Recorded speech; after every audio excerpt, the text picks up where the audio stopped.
Hello दोस्तों, राधे राधे। आप सब कैसे हो?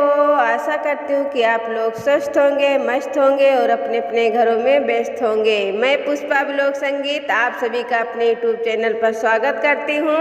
आज मैं आप सबको एक बहुत सुंदर सी नाच गीत सुनाऊंगी। प्लीज़ मेरी गीत कैसी लगती है उसको कमेंट में ज़रूर लिखना और मेरे चैनल को लाइक शेयर सब्सक्राइब ज़रूर करना।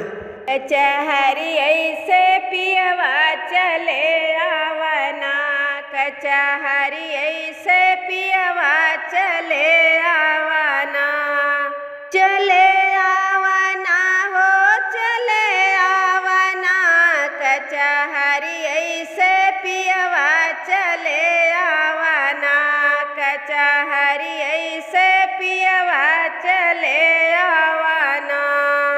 हमें का लहंगा यो सास का चुनरिया, हमें का लहंगा यो सास का चुनरिया, ननंद का लुगरियाली है आवना, कचहरी ऐसे पियवा चले आवना, कचहरी ऐसे पियवा चले आवना, चले कचहरी ऐसे पियवा चले आवना, कचहरी ऐसे पियवा चले आवना।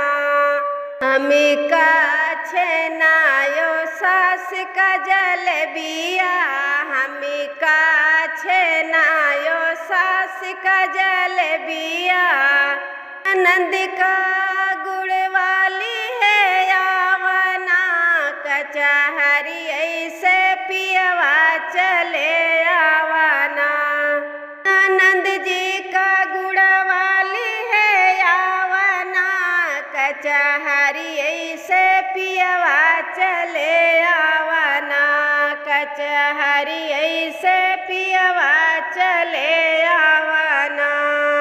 हमें का झुमका सास जी का बलिया, हमरे का झुमका सास जी का बलिया, ननद जी का सिकियाली है आवना, कचहरी ऐसे पियवा चले आवना, ननद जी का सिकियाली है आवना, कचहरी ऐसे पियवा चले आवना, कचहरी ऐसे पियवा चले आवना, चले आवना हो चले आवना, कचहरी